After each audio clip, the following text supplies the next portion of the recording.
Hello, everybody. Welcome to Continental Update, and this is where we inform you and educate you about Africa and around the world, things you know and what you don't know. So, today we are going to talk about Mozambique. What was Mozambique called before it gained its independence, or what was Mozambique called before? In 1891, the British-Portuguese Treaty was signed, which set the boundaries of Portuguese East Africa, the former name of Mozambique. The country itself was renamed Mozambique upon independence, having previously been called Portuguese Mozambique or Portuguese in East Africa. By the 1880s, the Portuguese controlled trade and collected tribute in coastal enclaves from Ibo in the north of Lourenço, Marx in south, but their ability to control events outside those areas was quite limited.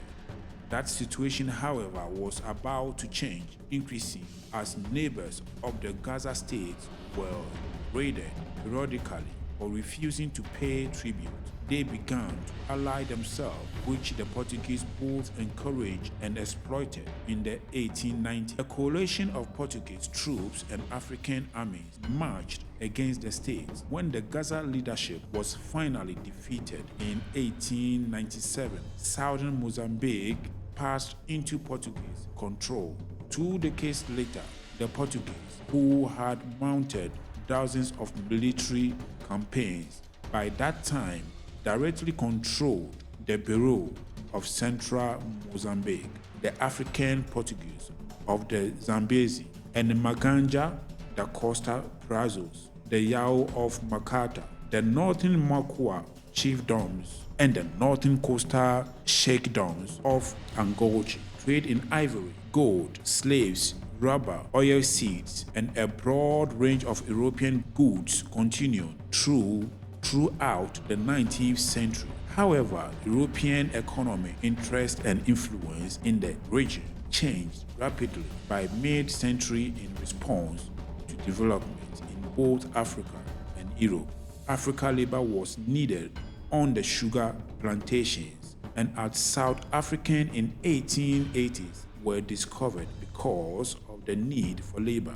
Europeans were determined to gain greater control over tracts of land and their inhabitants at the expense of Africa leadership. The combined struggle, access to mineral-bearing lands and the labor to force them to work toward the so-called scramble in southern Africa. Portugal claimed swamped of territory from present-day Mozambique to Angola, although the Germans, whose territory bordered Mozambique to the north, accepted the Portuguese claims establishing Mozambique's northern boundary. British claims to the region contradicted those of Portugal, leading to prolonged negotiations. However, the Portuguese crown was heavily in debt to British financiers, and the small country was no match for British military. In 1891, Portugal was forced to accept British definition of Mozambique's western and southern boundaries. Portugal had little hope of developing the entire region on its own, and so turned to familiar strategy of leading large tracts of land to private companies. Chartered companies were granted the privilege of exploiting the lands and peoples of specific areas in exchange for an obligation to develop agriculture, communications, social services, and trade. The Mozambique Company, the Niassa Company, and the Zambezia Company all established in this manner in the 1890s. Any economic development and investment in infrastructures was related directly to company interest and usually undertaken at African railways at African expense. Sugar, copra, and sisal plantations depending largely on conscripted labor, and railways linking Beira with the British South Africa Company territory and British Nyasaland to the west and northwest were all developed and built at a high cost to the African workforce. The Portuguese government eventually terminated the charters of the major concession companies, bringing all the Mozambique under direct Portuguese rule between the 1890s and the 1930s.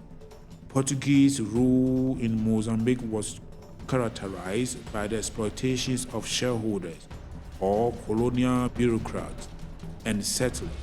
The most egregious colonial abuses: forced labor, forced crop cultivation, high taxes, low wages, confiscations of the most promising lands occurred regardless of which group of Europeans was in control. So Mozambique was called the Portuguese East Africa. Portuguese East Africa. That is why today you can see almost 99.9% of Mozambicans, you will find 2 or 3 people speaking Portuguese. Yeah, so thank you for watching, and don't forget to subscribe to continentaL Update.